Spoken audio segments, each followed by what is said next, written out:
street cred's huge for any artist, is because there's another element aside from being an artist or being a musician, which is being a human. And often we want our musicians to also be heroes, so we want them to be larger than life figures. As Eric Brander just mentioned, people look for a lot of things in musicians. Many want to relate personally with the artists. Others want to look up to their favorite artist as a hero. Musicians who rely on fans for their living are forced to conform to these expectations and change their image and even their music. The result is a dichotomy in the meaning of authenticity in music. On one side, there's the authentic image of a musician, their so-called street cred. On the other side is their sincerity to their music and to their fans. For my ethnography, I interviewed 4 different musicians. Hi, we're Earthman Embassy from Hamilton, New York, and I'm Ben. This is Tommy. Say hello, Tommy. Hello. My name's Eric Branner, and I'm a guitar player and a singer-songwriter. I'm Wendy Davis Crocker, and I am a member of a band called the Righteous Mothers. I asked them about authenticity in music and music in general. It feeds my soul. It's a positive, creative outlet. Because it's really all that I know how to do well, and pretty much the only thing that I understand in the whole world. It's something to do in this small, snowy town that we live in. We want people to listen to our message in our music. So that's very fulfilling, to be able to say what you want to an audience. I think that an authentic musician is someone who plays what they want, how they want, without much regard to how it will sell or how others will receive it.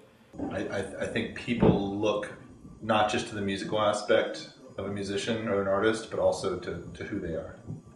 Thinking about certain performers who are kind of old school performers, or songwriters, James Taylor, Joni Mitchell, when you listen to their music for a while, you really feel like you know something about them and what they think is important and how they look at the world. And that it comes out when you're writing your own music. So I think if you're writing your own music and performing it in your own arrangement, then that's all coming from you.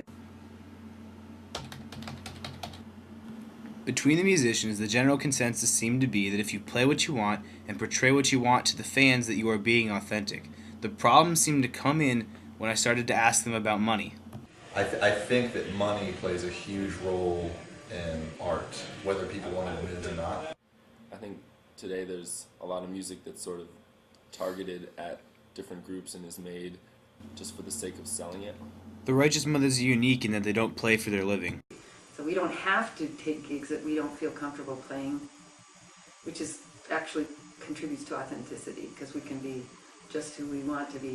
Right now I'm doing gigs where I'm playing covers for 3.5 hours a night, and I'm telling myself it's a really great opportunity because I'm learning all these new songs, but the fact is I'm doing it because it's a way to make money.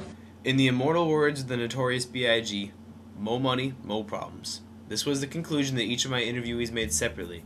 Because of this, I would argue that money pushes artists farther towards their stage image as opposed to being sincerely authentic. And in fact, I think it's the root of the dichotomy in the meaning in general.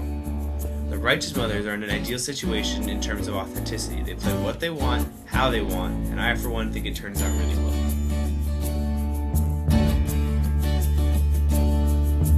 Don't you wish we'd been there in Nigeria, in Escravos in 2002? Those mothers and grandmothers, they organized, they strategized, they occupied refineries. Woo woo!